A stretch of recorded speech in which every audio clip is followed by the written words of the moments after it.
मैं आपको सुना रहा हूं अपनी मंडली की सदस्य कंचन पंत की लिखी कहानी दो राहें। इस कहानी में अब तक आपने सुना अपने शहर में हुई बदनामी के कारण गवर्नमेंट ऑफिसर रश्मि को अपना घर अपना शहर छोड़कर भागना पड़ता है। बदनामी की वजह है एक भ्रष्ट कॉन्ट्रैक्टर जो उसको अपने रास्ते से हटाने के लिए एक नकली आपत्तिजनक वीडियो वायरल करवा देता है। लेकिन ट्रेन के सफर में रश्मि को एक और वीडियो मिला है और इसके बाद वो घर वापस लौटने का फैसला कर चुकी है। क्या है उस वीडियो में और क्या वो अपना सम्मान वापस पाएगी? जानने के लिए सुनिए कहानी का आखिरी हिस्सा, दो राहें पार्ट 4। सुबह हो रही थी। सूरज की किरणें सतलुज के पानी में घुलने लगी थीं। रश्मि के मोबाइल पर अब भी वो वीडियो चल रहा था जो थोड़ी देर पहले मिक्की ने उसे भेजा था। उसका और पापा का वीडियो। रश्मि के सामने 2 साल पहले का वो पल जिंदा हो गया। चेस में लगातार तीसरी बार पापा से हार गई थी वो और मुंह फुला कर बैठी थी। हार जाना उसे पसंद नहीं था, पापा से हारना तो और भी नहीं। शर्त के मुताबिक हारने वाले प्लेयर को चाय बनानी थी, लेकिन रश्मि टीवी के सामने बैठी बेमकसद टीवी के चैनल बदल रही थी। पापा उसके बगल में आके बैठे और उसको सुनाते हुए ऊंची आवाज में बोले, मिक्की इधर का मौसम बहुत गर्म है, चाय के बदले मैंगो शेक बनवा लें क्या? रश्मि ने उनको घूरा और गुस्से में बोली, you know I am a better player than you. Cheating करके तो कोई भी मैच जीत सकता है। तो क्या हुआ, मेरी बेटी चीटिंग के डर से मैच छोड़ देगी क्या? पापा ने उसकी आंखों में झांकते हुए कहा। कितना भरोसा था उनको उस पर। हालांकि उसके बाद भी रश्मि ने चाय तो नहीं बनाई, लेकिन अगले मैच में पापा को हरा जरूर दिया। पापा होते तो क्या इस तरह उसे भाग जाने देते? उसने खुद से सवाल किया। जवाब भी शायद उसी के पास था। टेक्सटाइल कंपनियों के बोर्ड्स देखकर रश्मि ने अंदाजा लगाया कि लुधियाना आने वाला है। इसके बाद हरियाणा के हरे भरे खेत, दिल्ली की सूखी गर्मी, एमपी के घने जंगल, महाराष्ट्र के पठार, यानी ट्रेन के मैंगलोर पहुंचने तक ज्योग्राफी और कल्चर के साथ न जाने कितने मौसम भी बदल जाने वाले थे। क्या हो गया अगर उसकी जिंदगी का मौसम भी थोड़ा सा बदल गया? थोड़े बादल आ गए, थोड़ा अंधेरा हो गया। पर यह मौसम हमेशा तो ऐसा नहीं रहेगा ना। ट्रेन लुधियाना स्टेशन पर रुकी तो रश्मि ने अपना पर्स उठाया और ट्रेन से उतर गई। पापा के उस वीडियो ने उसको एहसास करा दिया था कि भागकर जाने का विकल्प उसके पास नहीं था। पता नहीं सफर में खुद के साथ बिताए वक्त का असर था या सुबह की ठंडी बयार का। रश्मि काफी अच्छा महसूस कर रही थी। अवसाद, डिप्रेशन का एक चोला जो वो घर से पहनकर निकली थी, वो ढीला होते होते मन से उतर गया था। स्टेशन पर खामोशी थी। उसके साथ कुछ इक्का दुक्का लोग ट्रेन से उतरे थे और ऐसे ही कुछ 2-3 लोग ट्रेन में चढ़े भी थे। रश्मि ने चारों तरफ नजर दौड़ाई। स्टेशन जैसे अभी अभी नींद से जागा था। आधी नींद में ऊँघते हुए कुछ 2-4 लोग बेंच पर बैठे अपनी ट्रेनों का इंतजार कर रहे थे। अखबार के स्टॉल के आगे हॉकर अभी अभी न्यूज़पेपर के बंडल रख गया था। स्टेशन पर अगली ट्रेन शायद आने वाली थी, क्योंकि टी स्टॉल वाले ने गैस जलाकर चूल्हे पर चाय चढ़ा दी थी। हल्की ठंड का एहसास हुआ तो वो चाय के स्टॉल की तरफ बढ़ गई। भैया चाय देना, उसने कहा और ट्रेन इंफॉर्मेशन बोर्ड पर नजरें गड़ा दी। ये स्टेशन, ये शहर, डिस्प्ले हो रही ट्रेनों के नाम सब उसके लिए अनजान थे। फिर भी पता नहीं क्यों उसे बहुत सुकून मिल रहा था यहाँ।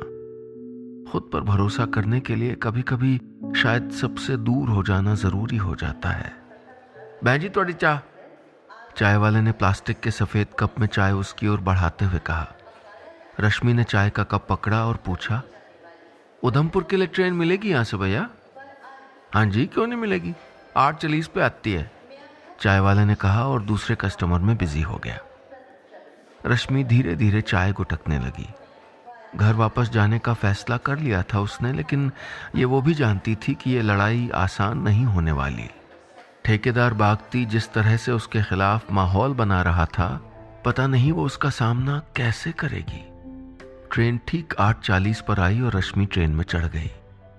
12वीं के बाद पहली बार दिल्ली जाते समय जैसी घबराहट हुई थी, उस वक्त उसका दिल फिर वैसे ही धड़क रहा था।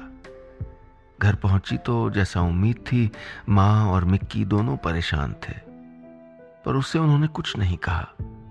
रश्मि के मन में जो चल रहा था उससे अनजान तो नहीं थे वो। ये भी जानते थे कि रश्मि हार जाने वालों में से नहीं है। अगले दिन ऑफिस के लिए तैयार होने को रश्मि ने अपनी साड़ी निकाली, फिर जाने क्या सोचकर जीन्स टॉप पहन लिया। उसके कपड़े, उसका बात करने का तरीका, उसकी लाइफस्टाइल, इन सब को अब वो अपनी पहचान नहीं बनने देना चाहती थी। उसकी पहचान उसका काम था और आगे भी उसका काम ही रहेगा। रश्मि ने मन ही मन खुद से यह वादा किया और दफ्तर के लिए निकल पड़ी। ऑफिस में किसी को उम्मीद नहीं थी इस तरह उसके लौट आने की। उससे नजरें चुराकर व्यंग से मुस्कुराते उन चेहरों को देखकर एक बार फिर उसे अपना इरादा कमजोर पड़ता लगा, पर उसने खुद को संभाल लिया। सबको नजर भर के देखा और फिर ठहरी हुई आवाज में बोली, आपको मेरे बारे में जो सोचना है, जो कहना है आप लोग कहिए, लेकिन ऑफिस टाइम में यहां सिर्फ काम होगा। इसके बाद वो अपने कमरे की तरफ बढ़ी, फिर एक पल रुककर कौशिक जी को देखा और बोली, कौशिक जी ये बल्ब बदलवा दीजिए ना जरा, कितनी मरियल रोशनी है। कौशिक जी मुस्कुरा दिए। आखिर उनका अंदाजा ठीक ही था, ये लड़की वाकई दूसरे अफसरों जैसी नहीं निकली। ठेकेदार त्रिभुवन बागती के हिसाब से नहीं चलने वाले न जाने कितने ही अफसरों को इस शहर से विदा होते देखा था उन्होंने। कुछ ट्रांसफर होकर गए, कुछ बदनाम होकर, और जाने के बाद वापस कभी इस शहर नहीं आए। रश्मि पहली अफसर थी जो वापस आई थी, वो भी अपनी शर्तों पर। रश्मि के वापस लौट आने की खबर शायद बागती को मिल गई थी, क्योंकि रश्मि के खिलाफ जुलूस निकालने वाले, उससे इस्तीफा मांगने वाले लोगों का गिरोह फिर सक्रिय हो गया था। दुनिया के लिए कितना आसान होता है ना किसी के चरित्र पर दाग लगा देना, और उतना ही मुश्किल होता है लोगों के लिए उस दाग को धो पाना। वो शख्स अगर लड़की हो तो ये धब्बा उसके व्यक्तित्व का ही हिस्सा बन जाता है। रश्मि अब तक भूली नहीं थी अपने चेहरे पर पुती उस कालिक को। कार्बन की वो तीखी महक अब तक उसके जहन में ताजा थी। जब से वो वापस लौटी थी, उसने खुद को पूरी तरह काम में झोंक दिया था। जितना काम उसने वापस आने के बाद कुछ हफ्तों में कर दिया था, उतना ब्लॉक में शायद कई सालों से नहीं हुआ था। फिर भी कुछ था जो रश्मि को चैन नहीं लेने दे रहा था। आज जब वो ऑफिस से निकली तो कौशिक जी भी साथ आ गए।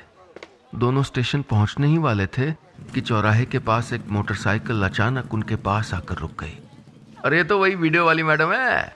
बाइक चला रहे लड़के ने अपने मोबाइल में चल रहे वीडियो से रश्मि की शक्ल मिलाते हुए कहा, सुपर हिट शो था मैडम आपका। पीछे बैठा हुआ लड़का भी एक भद्दी मुस्कान के साथ बोला। इससे पहले कि रश्मि या कौशिक जी कुछ कहते, दोनों बाइक स्टार्ट करके आगे बढ़ गए। अरे जाने दीजिए मैडम, कुछ दिन बकेंगे फिर भूल जाएंगे। कौशिक जी ने रश्मि को कुछ दिलासा जैसा दिया, पर रश्मि ने अब खुद संभलना सीख लिया था। उसने एक फोन निकाला और पुलिस स्टेशन का नंबर मिला दिया। हेलो, मैं रश्मि अधिकारी बोल रही हूँ, एक कंप्लेन लिखानी है। फोन पर उन लड़कों का हुलिया और बाइक का नंबर बताने के बाद रश्मि कौशिक जी की ओर मुड़ी और बोली, कौशिक जी अब भूलने का नहीं, याद दिलाने का वक्त है। अगले दिन ब्लॉक डेवलपमेंट कमेटी के सदस्यों की मीटिंग थी। इलेक्शन नजदीक थे, इसलिए मिनिस्टर साहब भी मीटिंग में आने वाले थे। रश्मि एक फाइल में उलझी हुई थी कि दरवाजे पर आहट हुई। त्रिभुवन बागती खड़ा था। डर और घबराहट की एक लहर उसके अंदर दौड़ गई, लेकिन उसने अपने चेहरे के भाव बदलने नहीं दिए। नमस्कार मैडम, सुना कि आप लौट आई हैं, तो हम मिलने चले आए। बागती ने बेशर्मी से कहा और उसके सामने की कुर्सी पर आकर बैठ गया। उसकी अकड़, उसके तेवर, उसके चेहरे में पता नहीं क्या था कि रश्मि का डर अचानक खत्म हो गया। डर कर, घबरा कर वो ऐसे आदमी को जीतने नहीं दे सकती, उसने मन ही मन सोचा, और फिर गंभीर आवाज में बोली, अच्छा वो आप खुद ही आ गए, मैं आपके पास ही आने वाली थी, कुछ कहना था आपसे। बागती घमंड से मुस्कुराया, जैसे एक बार वो जीत गया हो। बोला, वो तो मैडम आपको आना ही पड़ता, बताइए क्या कहना था। वैसे पता है मुझको शायद। रश्मि ने अपने सामने खुली फाइल बंद की और बागती की आंखों में देखकर बोली, थैंक यू कहना था। बाकी किसी चीज से डर नहीं लगता था मुझे, सिर्फ बदनामी से डरती थी। आपकी वजह से वो डर भी खत्म हो गया। अब मैं आराम से काम कर सकती हूँ। So thank you. अभी मेरी मीटिंग है, वरना चाय वाय जरूर पिलवाती आपको। और हाँ, आपको ब्लैकलिस्ट कर दिया है, रश्मि ने कहा और हाथ जोड़कर उसको जाने का इशारा कर दिया। बागती गुस्से में कुछ कहने जा रहा था, लेकिन इस लड़की की आंखें इस वक्त उस सहमी हुई अफसर की नहीं थीं जिसे वो धमकी देकर डरा सकता था। वो कुछ पल गुस्से में उसे देखता रहा, फिर उठकर चल दिया। आज बहुत दिनों बाद रश्मि ने प्लेटफॉर्म से उबले हुए चने और अखबार खरीदा था। ट्रेन में बैठकर अखबार के पन्ने पलटते हुए उसकी नजर सामने की सीट पर बैठी लड़की पर पड़ी। वो बार बार उसके चेहरे की ओर देख रही थी। वीडियो वायरल होने के बाद ऐसी नजरों की आदत हो गई थी अब रश्मि को। बुरा अब भी लगता था, लेकिन अपने चेहरे में वीडियो वाली लड़की को तलाशने वाले इन लोगों से अब वो डरती नहीं थी। आप रश्मि मैम है ना? उस लड़की ने संकोच से पूछा। जी, रश्मि बोली। कड़वी से कड़वी बात सुनने के लिए उसने खुद को तैयार कर लिया था। मैं आपकी बहुत बड़ी फैन हूं, एक दिन आप ही की जैसी ऑफिसर बनना चाहती हूं, उस लड़की ने कहा तो रश्मि चौंक गई। इतने महीनों में पहली बार आज वो वीडियो वाली लड़की के बजाय अपने काम की वजह से पहचानी गई थी। लड़की ने अपना हाथ मिलाने के लिए हाथ आगे बढ़ाया, बोली, nice to meet you, Udhampur की शेरनी। रश्मि ने अपना हाथ आगे बढ़ाया और मुस्कुरा कर बोली, उधमपुर की शेरनी नहीं, सिर्फ रश्मि अधिकारी। वो लड़की भी मुस्कुरा दी।